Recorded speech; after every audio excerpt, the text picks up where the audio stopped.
Welcome to Btooom. Here comes Btooom, fires up, balance. Oh, he hit it with .2 to go, an incredible shot. The show starts with these stormtroopers hunting this other stormtrooper and bombing him Allah Akbar style. And they win the match after killing the guy. Because this is just a game and we see this gamer named Pirate Software. I worked at Blizzard for 7 years. And he's the greatest gamer of all time in this game called Nicholas Btooom. We see him climbing up the world leader ranks. And as he starts the next game, he suddenly got isekai'd into the game SAO style. But because he's a terminally online gamer who never touched grass like you and me, he starts running away from the jungle where he found out he's stranded in an island in the middle of nowhere, kinda like Squid Game. And we see what happened earlier where someone kidnapped him as he was buying his gamer food in the konbini. Gotcha. He opened his bag and saw this cube thing where a timer starts ticking down and he throws it away where it explodes. Someone noticed this and he asked for help, but the guy threw a bomb right into his face which didn't affect him, which is bullshit because that distance in an explosion is close enough to get your face burned. But anyway, he realizes that he's playing the Bomb Squad PUBG game, but this time it's for reals. He starts running away where he gets exploded every time, but somehow there's minimal damage onto his body. Like, how the fuck is this useless sack of potato not getting his limbs cut off? I mean, you can say that his body is made out of plot armor, so whatever, let's move on. He hides in a bush where this random bad guy was about to throw his bombs. Then he jumps off the cliff and into the sea, but he sneakily left a bomb there and the random bad guy got decapitated by the explosion. Well, would you look at that? They finally applied some real life logic and it only works on side characters. He goes to the shore where he finally understands the rules of this death game.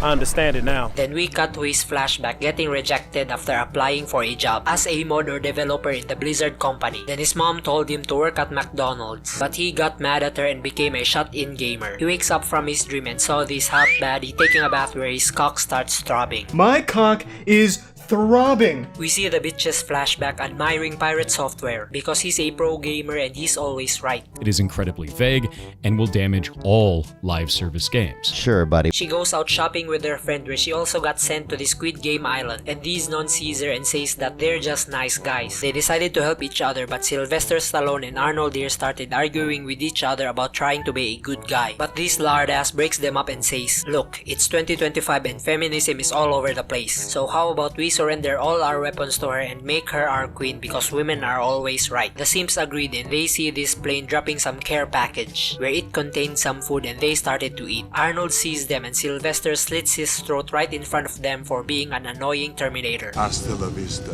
baby. We cut to the fat ass waking up the Minch because they're gonna be next in his hit list. As they run away, Rambo catches up to them, but the lard ass throws a poison bomb to scare Rambo away and they safely cross this hanging bridge. They kept walking where the lard ass keeps getting clingy. The Minch noticed this where she punched him in the face, but this didn't faze him where he starts sexually assaulting her Nina Lynn style. Yeah, stay right there, stay right there. The fat ass shows his true colors that he's a Discord and a Twitch mod and he'll ban anyone who'll try to reason her, but she tased him and she runs away. Then we see her flashback again where she invited her friends on a mixer, but instead they got raped and she's the only one who escaped and called the authorities. Her friends despised her because of this and they all cut off their relationship with her. We cut back to the island with the Twitch mod founder and he starts molesting her, but she pulls out a bomb because she'd rather die than get molested. The tub of lard starts running away. As the timer ticks down, she threw the bomb to him, which cheated the tub of lard out of the cliff and died. We cut back to the present day where she finally meets Pirate Software. The woman runs away where he chased her. I'm coming for that ass, boy. Then he used his GPS skills to track her down, but instead he saw these fat old nuns taking a shit. Disgusting! He threatened the nuns to explain what happened before they got onto this island, and we see this flashback where they're all in the hot air balloon bus getting some orientation on this fat truck driver, and he says they're all going to play the PUBG Al-Qaeda version, and to win this game they must gather 8 chips including their own, and they can only get these chips in the hands of other players when they die. Pirate Software argued to the truck driver because he's wrong and because he worked in Blizzard for 7 years. I was the first second-generation Blizzard employee ever. They tased him down and the players were forced to wear some parachutes, and they got yeeted out of the hot air balloon bus. Pirate Software deduced that Blizzard is the one behind all of this, and the pair decided to team up because it's more dangerous to be alone, but they still can't fully trust each other. They saw the plane delivering supplies again. Pirate Software rushed to the supply, but this bitch claimed it first. But there was a bomb planted right there and she got blown up, and Steven Tyler here claims all the loot. He starts having an existential crisis on why Blizzard would make this an IRL game. He talks to fat old nuns about another supply being dropped in the middle of the forest, and they decided to find it. We jump to the next episode where we see this kid getting arrested for rape and murder, but the authorities can't do anything about it because he's a minor. We cut back to the island and see him along with his lawyer and dad, where they head to this drop supply, and his dad beats the shit out of him for being a gay looking twink, but he killed him by using his black hole bomb because he's a Shotacon lover and the lawyer ran away. Pirate Software and the fat old nun sees the Shota. They realize that he's a psychopath and they run away. Fat old nuns got a sprained ankle and Pirate Software lured out the Shota. They both frequently use their sonars to analyze the distance between them. They decided to face off and realized that they're both Al-Qaeda players because they were trying to do the same tactics. The Shota starts roasting Pirate Software for being a pussy and not taking accountability for his mistakes. You weren't paying attention to party resources, you overpulled, and you weren't paying attention to where the boss was. That's not on me. He tapped into his God Gamer mode where he finally did the locked-in gamer meme, and he easily claps the Shota's ass by outsmarting him because he's a higher rank than him in the PUBG Al-Qaeda game. He came back to his senses and sees the Shota is still alive. There's no way in Osama bin Laden's name that kid is still alive. That fucking explosion was right between his ass cheeks, and you're telling me he just coughed up blood after that? Fuck this power of plot armor, man. Anyway, the pair ate some cup ramen to restore their energy, and they notice this dead body floating in the river. Pirate Software decides to scout the area above, and he sees Pokimane again scouting from a high ground. Then she throws some anthrax where Pirate Software escaped out of its range. The pair faced off where Pirate Software says, "Hey baby girl, my name is Thor and..." I worked at Blizzard for 7 years. But she wasn't convinced and they start fighting where he dodged her bomb attacks. She pulled out her taser to shock him, kinda like how Hamas Piker shocked his dog, #FreeKaya.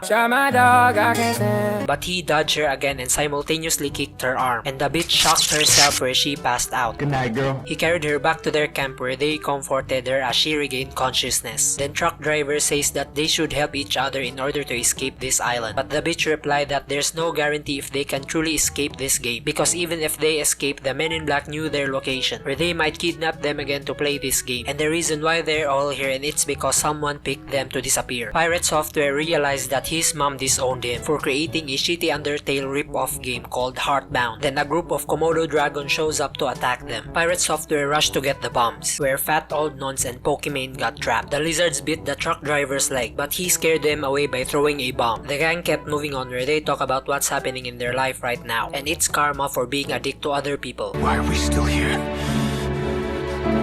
Just to suffer? The lizards kept chasing them and they found this abandoned watchtower. Then Pirate Software's gamer instincts kicked in again, and he uses Pokimane's anthrax bomb to kill the lizards because he realized that this is an IRL game where you can break game logics. They climb up the watchtower to seek shelter, and they treated fat old nonsense bite wound in order to stop the infection from spreading. Pirate Software talked to Pokimane and asked her why does she have so many loot, and she told him that she's only doing it for self-defense and she ain't a murderer. I did not hit her. It's not true. It's bullshit. I did not hit her. I did not.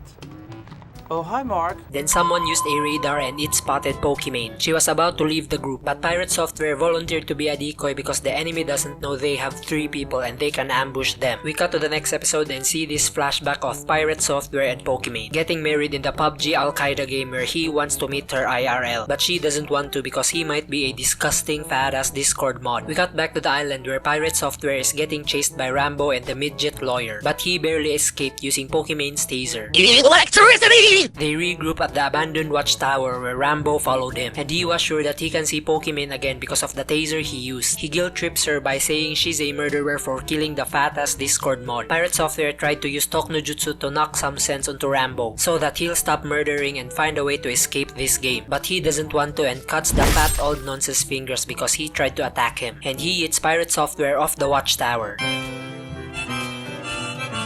He wakes up and rushes back to the watchtower and Himiko got kidnapped. He sees her phone and realized that she was his in-game waifu. Then he decided to rescue her and heads out alone to this abandoned building where he sends some GPS Morse code to Himiko and she responded back. He sneaks into the building where he managed to avoid some traps set up by Rambo. He sees Pokimane all tied up. Then he untied her and says, "Are you my in-game waifu? No, I'm not a loser virgin like you and I love touching grass." Obvious lie. As the pair heads out, they got spotted by Rambo after using his GPS UPS. Rambo told the lawyer to rush them, but he got outsmarted by pirate software and got blown to smithereens. Rambo captured Pokimane and used her as a hostage. He makes a deal to pirate software to fight him 1v1. Then he accepted his challenge and Rambo throws his knife away. Pirate software got pinned down after trying to go for Rambo's knife. Pokimane helps him by rigging the anthrax bomb onto Rambo. They escaped onto this vent where Rambo grabbed Pokimane's legs to drag her down to oblivion. But pirate software dropped the lawyer's bomb and Rambo got 9/11. Then we see the fat truck driver Discord mod hosting this event and entertaining the corrupt leaders of the world. So you're telling me it isn't real when they had a fucking vote in the goddamn fucking Senate? Then he reports back to his boss Vin Diesel about the situation of the game, where it pushes human psyche to its limits. Transition back to the pair where they seek shelter for the night in another abandoned building. Pirate Software thanks Pokimane for having the balls to save him earlier. He told her that gaming has always been his life, and getting married in the game gave him a purpose to live. Damn,